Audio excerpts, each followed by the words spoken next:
Everybody and their mama expected the Eagles to lay a whooping on the Texans, but the real question is, can they run the NFC and can they bang with the big dogs like the Chiefs and the Bills? We'll talk about that here on the Locked On NFL podcast. It's the Friday edition with Chris Carter and your boy Q. Let's get into it. You are Locked On NFL, your daily NFL podcast. Part of the Locked On Podcast Network, your team every day.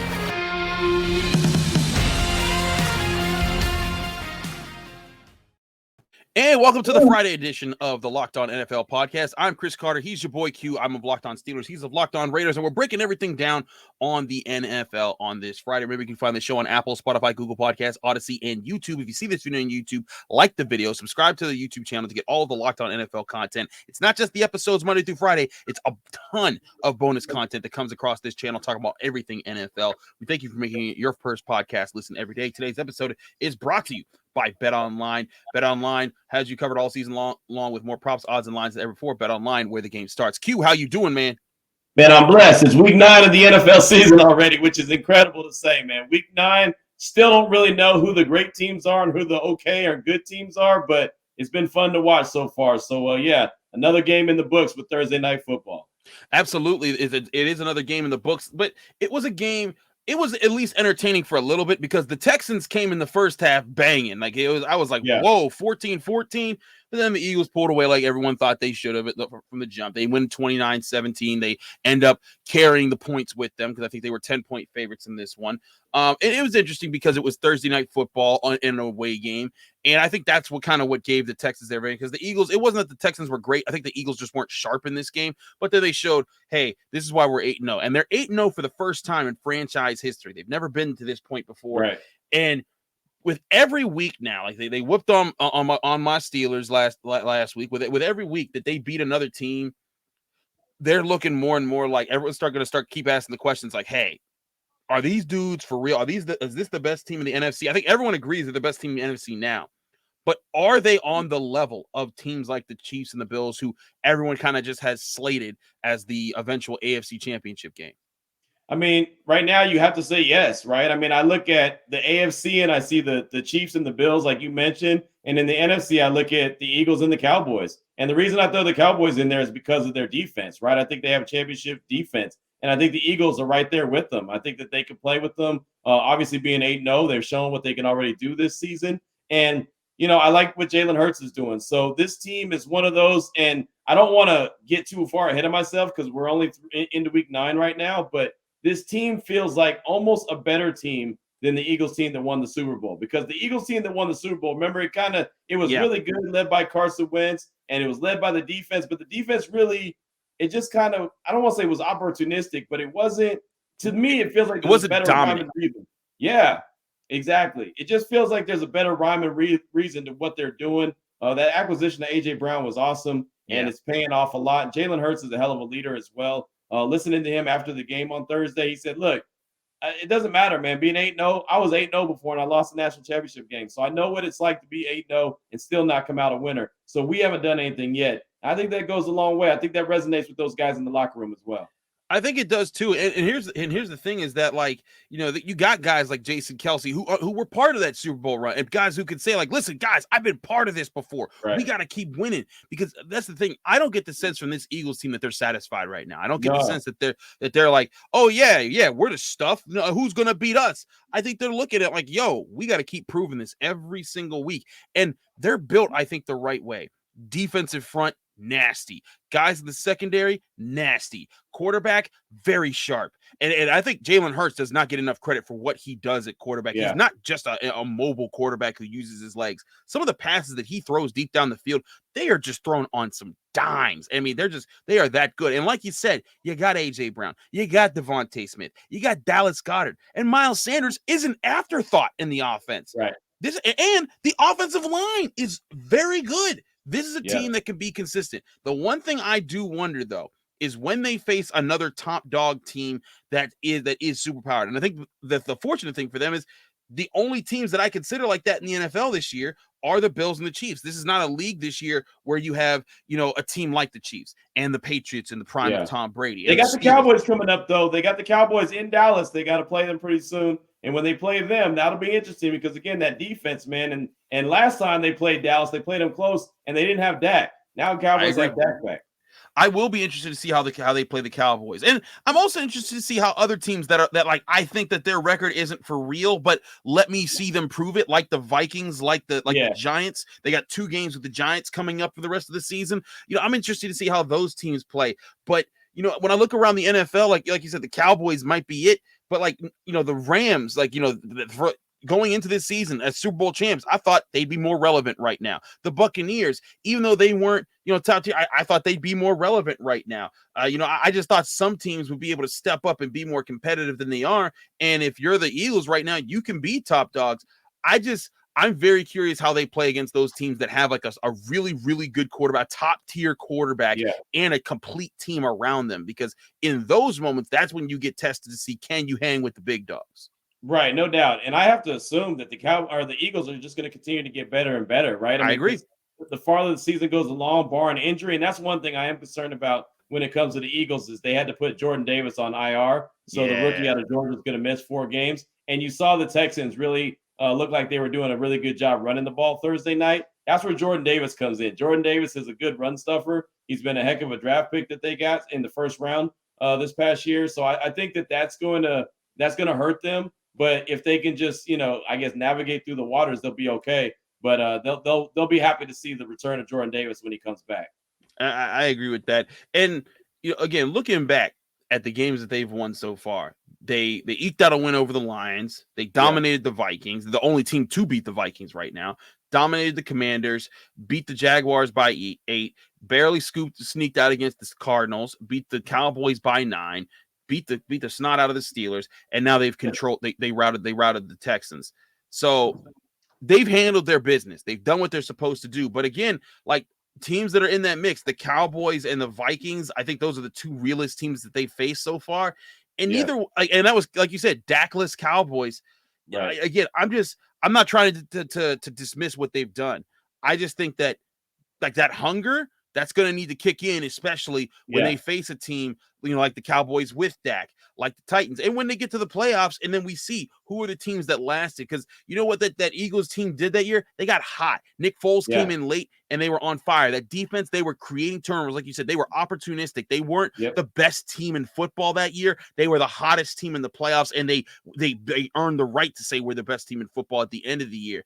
This Eagles team needs to understand that there could be a team like that, like the Packers with Aaron Rodgers. We're all laughing at them right now, but how many times have we seen Aaron Rodgers turn it on, figure it out with his guys, and make something happen? That ain't happening this year. I'm not saying that's gonna happen, but I'm saying, I know. I'm saying we there's always an up and comer, a riser that catches everyone off guard. And the Cowboys, they might not catch people off guard, but they could be one of those teams that, what, let's get hot with Dak and Tony Pollard and Zeke and CeeDee Lamb.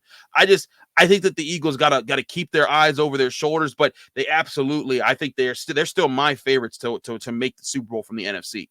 Yeah, I agree. And I like, Darius Slay and James Bradbury, that combination at the corner position. That's what gives them, in my opinion, the advantage over the Cowboys, because even though the Cowboys defense is really good, I look at the Cowboys offense and say, all right, CeeDee Lamb is wide receiver number 1, but who's wide receiver number 2, right? And I think that Slay and Bradbury match up really well with CeeDee Lamb and whoever else the Cowboys throw out there. So that really gives the Eagles, in my opinion, the advantage over Dallas. But I think it's still going to be a really good game next time they square up with each other. Absolutely. We got to talk about another NFC East team that isn't doing so hot right now. And in fact, looks like it's changing owners. We're going to get you all the details of what's going on with the Washington Commanders, because Q and I have talked a lot about that team and that organization and that owner and what's happening there. We'll get you details and our thoughts on what's happening there over with the Washington Commanders. But first, we got to talk to you guys about our friends over at Prediction Strike. Now, what is Prediction Strike? Prediction Strike is the first sports stock market where you can now invest in professional athletes just like stocks. It's a lower risk alternative to sports betting, and athlete prices move based on their performance and on supply and demand. For example, if you invested in Jalen Hurts, who we were talking about all just this first segment, if you invested in him a year ago, you'd be up 48.2% in the money that you put down on Jalen Hurts. For example, if you put money on Kyle Pitts at the start of the year, you'd be down 44.12%. Since the start of the season. There's tons of options for you to look at for your favorite players who you want to root for or you want to hate on. But either way, you can make money on them and you can invest in multiple sports, including the NFL, UFC, Major League Baseball, and the NBA. You can download the Prediction Strike app and use the code LOCKED. That's LOCKED, LOCKED, for a free share when you sign up and make a first deposit of $20 or more. That's promo code LOCKED for a special one-time giveaway. Prediction Strike will choose one person who signs up with code LOCKED and makes a deposit to win 100 free random shares that could be worth up to $3,000 if you get lucky and receive Josh Allen shares. Invest in what you know on Prediction Strike, the stock market for sports. Don't forget to enter the promo code LOCKED at sign up for an instant deposit match up to $100. We're also brought to you by Built Bar. Now, y'all know about Built Bar. They got a ton of different flavors. They're awesome to eat. Well, guess what? They're coming at you with even more right now. Brand new flavors. We got the cookie dough topper, the coconut brownie bar, the coconut brownie topper, and white chocolate peppermint granola. It's so many different flavors. And that new granola bar, it's their take on a granola bar, part of the Built Bar brand, the best protein bar industry company in the industry. They also have the candy cane brownie puff, and y'all know about them Built Puffs. They're the kind of Built Bar still covered in 100% real chocolate, but fluffy, marshmallowy on the inside. They taste like you're biting into a cloud. First off, anyone that hasn't tried Built before, you're missing out on the best protein bars on the planet. They're revolutionizing the nutrition industry. Why? Because they're still covered in 100% real chocolate, so you're getting the awesome taste. They pack 17 grams of protein, but they're shockingly low in sugar and low in calories. They're averaging at 130 calories per Built Bar. Just sink your teeth into that first bite, and it'll change your life forever. I'm not kidding. There will be a time before you try these new Built Bars, and the magical, wonderful time afterwards, you're probably wondering which new flavors are going to be your favorite. An unanswerable question, to say the least, because they're all unbelievable, and they're all different, so you can order a mixed box and try all 5 flavors for yourself. Built. You've got to try this. Get 15% off your order right now by using the promo code LOCKEDON15. That's LOCKEDON 15 at Built.com. And when we do back-to-back ad reads, we keep it rolling here in the Locked On NFL podcast. Q. Let's talk about what's going on with the with Washington. So this all started earlier this week when the Washington Commanders released the press release saying that they've hired Bank of America Securities, otherwise known as BOFA, which kills me. But B of A. B of A. You immature child. BOFA just sounds better. No, it don't. It sounds like you're an immature child and you're about to tell a joke. That's what got Daniel Snyder in trouble the first time. BOFA? That's what got him in trouble. Telling jokes like that. You're right. It's 2 a.m. in Pittsburgh. What am I supposed to do? Just saying. But anyways, they hired these securities to look at a potential transaction with signal to the world. The Washington Commanders are up for sale. So with that happens, there was then the TMZ report that came out that among the people who are interested in buying the Commanders is a tag team of potentially Jay-Z and Jeff Bezos, 2 superstars when it comes to, investments and everything. Jay-Z, of course, the rap mogul, and Jeff Bezos, the owner of Amazon. What doesn't Amazon own at this point? We just got done watching Thursday Night Football on Amazon. I then turned on Amazon Live Music, whatever, at midnight here in Pittsburgh because Megan Thee Stallion was on. I was like, I could put that on while I'm doing the rest of my work. They own everything, and now they want to own the Washington Commanders too, along with Jay-Z. This is crazy. But would that be possible though? I just thought about that now that you said that. That's a good question. Would that be possible to run the Thursday Night Football and own a team? Well, I'm not sure what would stop them. That just means that they own more things. Right, I know, but it's just like it would be weird, wouldn't it? For say the Steelers had a broadcast network that was a TV channel, for them to own not only the team but also own a TV channel where all games were played on a certain night, like a Thursday night. I don't know if that's possible or not. Here's my thing. I'm not sure if someone's been rich enough to pull that out. Who's wanted to pull? Because I'm sure there's people rich enough out there. There's billionaires all over. There's trillionaires. But someone who was rich enough and thought, hey, let me do this so I can keep getting richer. Right. Maybe Jeff Bezos is just on the tip of that. But let's talk about this. One, Washington Commander fans are saying, please make this happen. And not even just about Jeff Bezos and Jay-Z. Just get Dan Snyder out of there. Right. And you and I talked about this potential earlier with how embarrassing Dan Snyder has been, from his scandals to how bad the team is. This is something that was necessary. Q, when you see this stuff and you see how Jay-Z, I mean, he brought MTV back to halftime shows, or he got, he got hip hop performing, and he had the credit. I love the halftime show last year for the Super Bowl. He's been more involved with the NFL. I think this is a very good thing that you're getting him and Bezos potentially involved in an ownership group that wants to buy this franchise. Yeah, I do too. And the reason why is not necessarily because it's Jay-Z and what he's been able to do, and he has done some great things, like you mentioned. Hell, Rihanna's going to be the halftime show this year, right? I mean, I'm excited about that as well. Of course, she rolls with Jay-Z as well. But I'm excited because something we talked about quite a bit throughout the course of the summer, and talk about, just minority coaches. And one of our conversations has been, at some point, you got to change the bloodline. You got to change the bloodline of the ownership. Until ownership changes their way of thinking, until ownership changes who they are and what they look like, there's not going to be the amount of diversity that you want in the league. You want to have owners that look like coaches, that look like the players. You want to have more of a blend. And so this is a step in the right direction. If Jay-Z, or anyone else for that matter, that can afford to be part of ownership, unit, does that, that's good. That's good for everything, because we all know Jay-Z has a mind that's very open. Like you mentioned, MTV, back to the halftime shows, and things he's been able to do when he was part of the ownership for the Brooklyn Nets, and just there's all kind of different things he's been able to do. Obviously, he's got a sharp mind. He's got some sharp people around him. If they change that ownership, you're telling me a team in Washington would have a problem hiring a minority head coach? No. And of course, they have one now in Ron Rivera, but it wouldn't even be a conversation. It would literally be whoever they hired, you would feel pretty good about, that's the best guy for the job, because that they're not turning their head to someone that, well, we don't like that guy because of what he looks like. So at some point, you want to see the cycle of ownership start to change with some of these teams across the league. That would be a good move. That's what excites me about the potential of Bezos and Jay-Z. Yeah, I'm excited by that too.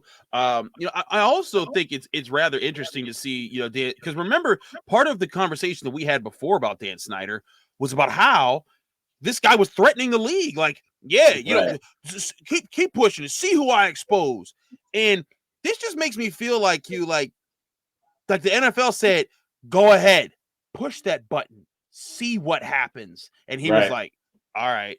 You called my bluff, or you brought in the envelope with the stuff that I did not want to reach the public. It's funny that he decided that he wanted to bring in B of A to start, talking about the selling process. Once the investigation opened up there in Virginia about money, the whole money is not all the stuff that he had, not all the emails that were going on, not the sexual assaults or sexual harassments and all that. None of that stuff that is really bad and a terrible look, and things that people have been, asking to release the report. But when owners of the league found out that, oh, wait, my money might be compromised by this guy. Okay, let's get this cat up out of here. Get him out of here. That's when the investigation opened, is when it started dealing with other folks' money, which is, it's sad that it takes that, but that's where we're at. I think that's where we're at. That's where the NFL's always been at. They don't move when morality strikes. They move when the money gets impacted by that morality. Now it's like, oh, let's stand up for something. But either way, this has been a reckoning that's been supposed to be coming for a long time. Though I guess, Q, there's still the sense of like, oh no, woe is Dan Snyder, who's going to make like billions of dollars off of selling this team, and he's gonna be so. Oh yeah, he's gonna make a profit. He's gonna make a huge profit. Yep. This is going to be so much money that the NFL that he gives up, and he's going to be in such pain afterwards. No, he's going to be just fine, just like Donald Sterling was fine. Everyone that none of that stuff matters. But I think the biggest thing is that the NFL is an organization that has that they have crown jewels that they've had, but a big part, I think, is what has really worked for the league is the parity that so many different teams have risen throughout the years to become right. to become key players. It's not just the Patriots. Like, as much as people talk about Tom Brady and the Patriots, their rise was really during the last 2 decades. But all through that, you had the Steelers, you had the Colts, you had the Ravens, you just had the Rams. You've had teams rising up, and now you got the Eagles. Are they one of the teams? The Bills, the Chiefs, those teams are on the rise. There's so many different fan bases that are buying in. It's not just like oh well, you know what? This just isn't like it's not like you have the Sacramento Kings who just ain't been relevant since like Jason Williams and Chris Webber and Peja Stojakovic was there. Like this is part of what I think makes the NFL so much money, is that so many places around the country buy into these have reason to buy into these teams. And if the Washington Commanders can become one of those franchises again, because let's face it, they've been a joke for the longest time. If they can be part of that mix again, that NFC East is popping. You have the Eagles, the Cowboys, the Giants look better this year. I don't think the Giants are as good as their record shows right now. But the Giants are in a position at 6-2 where if they are able to kind of still finish with 9, 10, 11 wins, and then they keep building in a positive direction, that NFC East could be exploding. And those are 4 major markets. The Washington Commanders just hasn't been one to tap in. I just think this is such a huge opportunity for the NFL. No, it is. It really is. And so I'm interested to see how it goes and how it shakes out, and see if Bezos and Jay-Z end up making the move that they do, or if someone else steps in and makes the move. I mean, either way you look at it, if he does in fact sell the entire team, he's going to make so much money. He's going to be all right. But it'll be exciting to see the next and new direction of the Washington franchise, what's going on there. The one thing I do makes me feel like that this is real is that Dan Snyder was very firm when he said, I'll never change the name of the Washington Redskins. He did. I'll never sell the team. And now B of A, or in your opinion, BOFA, is involved in the sale of at least part of the Washington team. So I think that he's definitely willing to do it. And again, he's going to turn a massive profit. But I think that the world and the NFL is a lot better place with Daniel Snyder out of it instead of in it, regardless if he makes a ton of money or not. I apologize. It's now 2:23 in the morning here in Pittsburgh.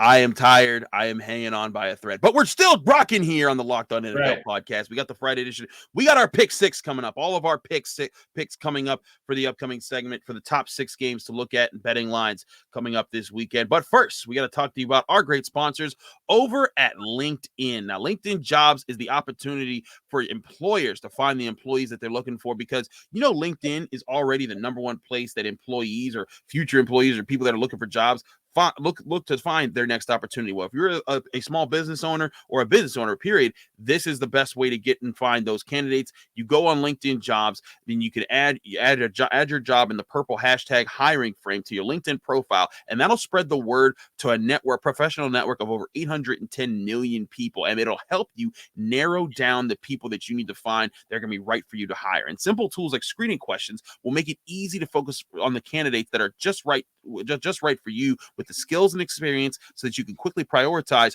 who you'd like to interview and hire. It's why small businesses rate LinkedIn Jobs number 1 in delivering quality hires versus leading competitors. LinkedIn Jobs helps you find the candidates you want to talk to faster. Did you know that every week nearly 40 million job seekers visit LinkedIn? Post your job for free at linkedin.com/lockedonnfl. That's linkedin.com/lockedonnfl to post your job for free. Terms and conditions apply.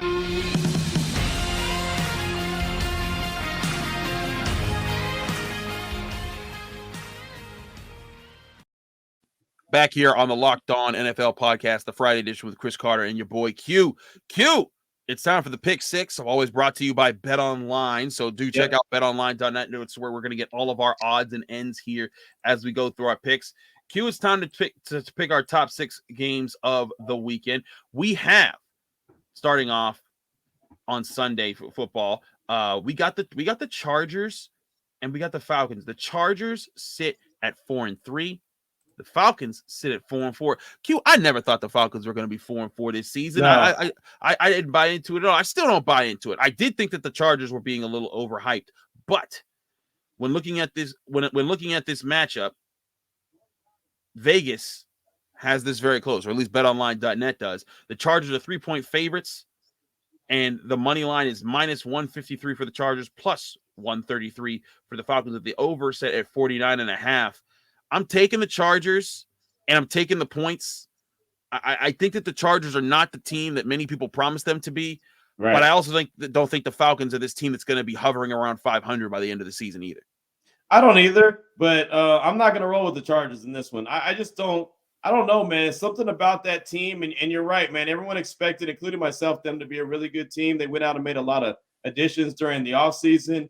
They were the team that a lot of folks thought were going to run the AFC West. Clearly, the Chiefs still do that. And I just feel like there's always some reason, right? Keenan Allen's been out since like week 1. There's all kind of injuries. They got guys on defense. J.C. Jackson's out for the year. I can't buy into what's going on. Now, I will say that what you were saying about the Falcons, they got lucky and squeaked out of that last week's game against Carolina with the victory when DJ Moore took his helmet off and, acted like he hadn't been there before when it came to making a big touchdown catch. So really, they should have dropped that game, but they didn't. So there they are. They're sitting there at 4-4. I'm going to just go ahead and ride with Atlanta and think that Marcus Mariota and company can start to get things, even rolling a little bit better. And there's still a lot of questions with the Chargers. So I'm going to take the chance. I'm rolling with Atlanta in that one. Ooh, that's an interesting pick there. Moving along with the 1:00 games, we got the Bills at the Jets.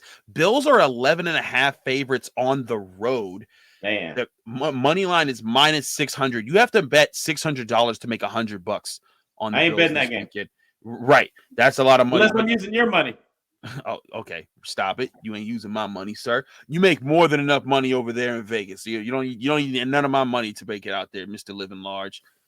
But no, not me. The Jets money line is +460, Bills -600. The over-under set at 46. Listen, Q, we talked about how we don't like big spreads. Well, if you bet the big spread against the Steelers and the Eagles, you won because the Eagles whooped that tail. But this is a division game. Division games can get weirder, and the Jets are at home. Is there a way the Jets make this closer than 11.5? Yeah, only because the Bills are coming off that big win that they just had, and they're feeling good about themselves, and they're one of the best teams in the NFL. We know that, and they pretty much could score whenever they want. And like I said, they beat the brakes off the Green Bay Packers, even though the Packers came back late in the game and were able to put up some points. And I believe they covered in that spread, right? Didn't the Packers come back and cover that? I believe so. Yeah. But I think that the Jets, they could hover around. I just don't think that they will, right? Yeah. Their defense has some players that are good enough to get it done, but their offense, I just don't think that they can consistently at least keep it close. So I'm going to roll with the Bills. I hate big double-digit spreads like this, but I'm going to roll with the Bills because I just still don't trust the Jets to be that dominant team. I'm right with you. I think the Bills, even with 11.5, the biggest difference is Zach Wilson. If Aaron Rodgers was quarterback in the Jets, I'd be all for it. I'd be like, hey, even with how poorly Aaron Rodgers has played at times this season, I would still say, you know what? That's too big of a spread. But with Zach Wilson, they're going to get to that guy. They're going to make life hard for him, and they're going to run up the score on that defense. I think it's going to be a rough time for the Jets, and the Bills will take this. So give me the Bills and the points. I'm not betting on a -600 money line. That's ridiculous, though. Just sorry. There's no reason to do that. But moving right along, NFC West showdown. The Seahawks are facing the Cardinals. Seahawks, of course, 5-3. Didn't expect that at this point in the season. The Cardinals, 3-5. Maybe some people expected that this season. But the Seahawks come in as 2-point underdogs. The Cardinals getting the 3-point advantage at home makes them 2-point favorites in this game. The money line is -130 Cardinals, +110 Seahawks, over under set at 49.5. Q, I think that the Cardinals have better talent, but somehow I still see the Seahawks going in there and winning this game. I did too. I don't like the Cardinals at all. I don't like Cliff Kingsbury at all. Kyler Murray is very questionable, right? I mean, I like Kyler Murray. I liked him in college. I liked him in high school. I just don't like the Kyler Murray that we're seeing these days. I feel like he's feeling himself a little bit too much. Yeah. And it kind of goes with the nature of the leadership. You're about as good as your leadership is. And I think Cliff Kingsbury feels himself a little bit too much. I think GM Steve Keim feels himself a little too much. So I'm rolling with Seattle and Geno Smith, man. I'm all of a sudden going to be on the campaign trail for Geno Smith. He's going to end up being the league MVP if you let me sell it. I mean, it's just that dude's incredible. I can't believe that he's having the season he is. I don't know if that bubble's gonna burst at some point, but man, give me Geno, man. Give me Geno, give me depth. No, don't give me depth. Just kidding. Give me Geno and the Seahawks, man. I was going to say, be careful, man. There's a lot of people Right. that have put faith in Geno Smith over the years, and they've been all let down at some point. That's the same I man know. that got punched in the face because he wouldn't pay up on a debt in his own locker room. But I will say, Geno Smith has balled this year. He deserves the credit that he's getting. I do think the bubble bursts at some point, but not this week. Seahawks get the win. And move along. NFC South showdown. This is an important game for both teams because the Rams, who are visiting the Buccaneers, the Rams are 3-4, the Buccaneers are 3-5. And I guess this is NFC West, NFC South, excuse me. But these are two teams when they met in the playoffs last year. It was one of the best games. Tom Brady, Matt Stafford, duking it out. Those defenses flying all over the place, making great plays. They've been just such letdowns this year. And in this game, the Buccaneers are 3-point favorites. Their money line is minus 152 for the Buccaneers, plus 132 for the Rams. I'm going with the Rams, but I don't like it, Q. I'm watching this game on Red Zone, and I don't watch Red Zone. This game is going to be I'm serious. Both these teams have really disappointed me this year. You thought Tampa Bay was going to ball out. They haven't. The Rams, they're the defending Super Bowl champions. They haven't balled out. Like I said, I'll pay attention to the Red Zone on this one. I'm just going to roll with the Rams because I don't trust Brady and the Buccaneers. That's just about as real as I can get on that one. I feel you on that one. We're in the night games now. Sunday Night Football, and maybe even the game of the week potentially, because both these teams are 5-2, but not according to betonline.net. Because the BetOnline has the Titans and the Chiefs, but Titans again 5-2 at the Chiefs, who are also 5-2. BetOnline has the Chiefs at 12.5-point favorites, even bigger than Bills Jets. That's a lot of points. Yeah. The money line is also minus 625 with the Chiefs, plus Malik Willis. Is Malik Willis playing again? He is, huh? I think that Ryan Tannehill is looking like he's going to play. At least I saw like positive reports of him moving forward. But I don't think it's certain yet. So this might be a line that gets moved. Where's Tyler, man? Can I phone a friend? Can I phone Tyler Rowland? Can you please get on the show? Can I call him right now and check with him? I know it's late, but can I check with him and be like, "Hey, dude, who's playing?" Who's playing? I think it's let's see real quick here. Ryan Tannehill is still questionable for the week. Let's see. We're gonna go look up some Titans injury report, just real quick. But either way, 12.5 points, like we said, is a lot. It's a ton of points to give anybody. The Chiefs are tough at home, and the one thing I will say that gives this credit, is that when the Titans played the Bills, they got dog walked. It was super ugly. Also, I will say this is not a good sign. Looking at the injury report for this week, Ryan Tannehill was a limited participant in practice on Wednesday. Did not practice on Thursday. That's a backtracking. That's not a good sign. So maybe this money line is with Malik Willis in mind, and that he's going to be the starter there. And listen, I like Malik Willis as a scrapper. I think that he has a future in the league if he keeps growing, but I don't think there's any way that he can keep up with Patrick Mahomes in this offense, especially if the Titans defense does not come to play. Also, I will say this. Derrick Henry didn't practice on Thursday, but it was for a non-injury related reason. They wanted to rest him. I'm sorry. I know the Chiefs are winning this game in my heart. I think I'm taking the points. I think I don't care about the 12.5 point spread. I think the Chiefs blow these guys out of the water. Yeah, I think they will as well. I don't feel good about the game. I like Tennessee's chances until I saw that injury report from on Tic Tac Titans Twitter account, which is Tyler Rowland, host of Locked On Titans. He does a fantastic job. And seeing Tannehill not practice on Thursday kind of tells me all I need to know. We'll see what happens later on today, if he practices or not. But, man, most likely Malik Willis is probably going to get the start. And I don't think, even though I think he's going to be a good quarterback at some point, I don't think he's ready to start right now. So that makes more sense on why the Chiefs are favored by as many points. So I'll roll with the Kansas City Chiefs, and, it's cool. You can have the points. It's all good. Yeah, that's how bad that is. All right, last game here on the Pick Six, Monday Night Football. The 5-3 Ravens visit the 3-5 Saints, who just shut out your Raiders 24-0. Embarrassing. That was rough. That was rough. The Raiders are in a dark place. But the Saints, though, hosting the Ravens, are 2-point dogs to the Ravens. Ravens getting 2 points. They're also at the money line minus 135 Ravens, plus 115 Saints. Very close to a pick 'em here. Very much a pick 'em. 47.5 points for the over under. Q, I'm going with the Ravens. They added Roquan Smith. I'll say what made you hesitate? I don't think that should even be a close one, man. I mean, I know the Saints boat race the Raiders, but I think the Ravens are way better, and adding Roquan Smith makes their defense that much stronger. I mean, they're not going to be like the Raiders where they didn't cross the 50-yard line until 3 minutes left to go in the game, right? I think the Ravens.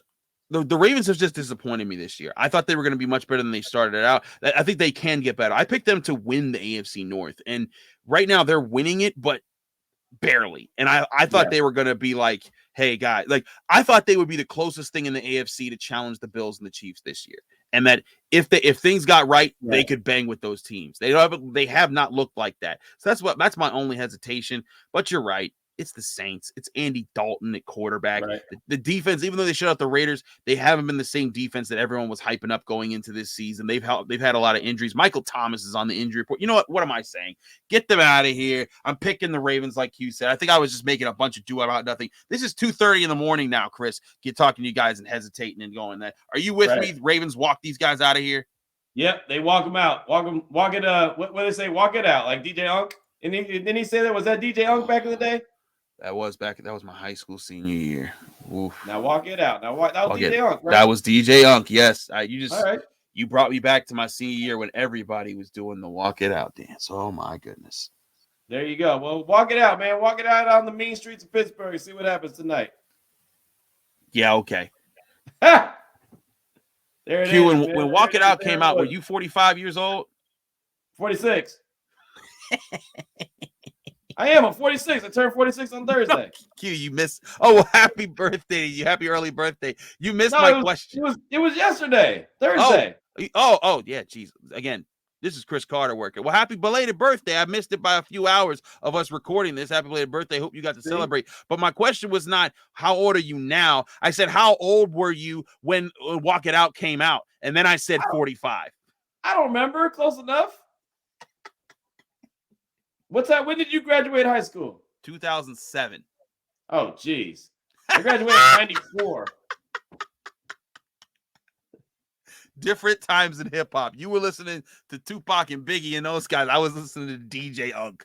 I was spinning DJ Unk at the radio station, at the hip hop station. So I was the guy playing the music for you to walk it out to. Well, thank you. I totally appreciate you. You could have played some better music, sir. There was a lot. I was about shoulder lean at the time. That was my jam back in 2007. Oh, whatever. I was playing shoulder lean too. I feel old as all get out. Anyways, before we start dipping into more late 2000s one-hit wonders, I'm Chris Carter. He's your boy Q. This has been the Locked On NFL podcast on a Friday. Shout out to Young Dro, man. Shout out to Young Dro. Who thought that's where this podcast was going to get to at some point? But do check out all the ends, all the odds, all the lines, all of the news and everything you need from betonline.net, where we got all of our data for the Pick Six. We hope that you guys have a great weekend. From Chris Carter and your boy Q. Check out our shows, Locked On Steelers and Locked On Raiders, on Apple, Spotify, Google Podcasts, Odyssey, and YouTube. Subscribe to this YouTube channel to get Locked On NFL content, just like you get Locked On Steelers and Locked On Raiders and Locked On everything on YouTube. And you can get all the great content here Monday through Friday for this show, as well as all the bonus content, a ton of bonus content that comes out here. We'll be back next Friday, recapping Thursday Night Football again and getting you ready for your weekend. Hope everyone has a great weekend. We'll see you then.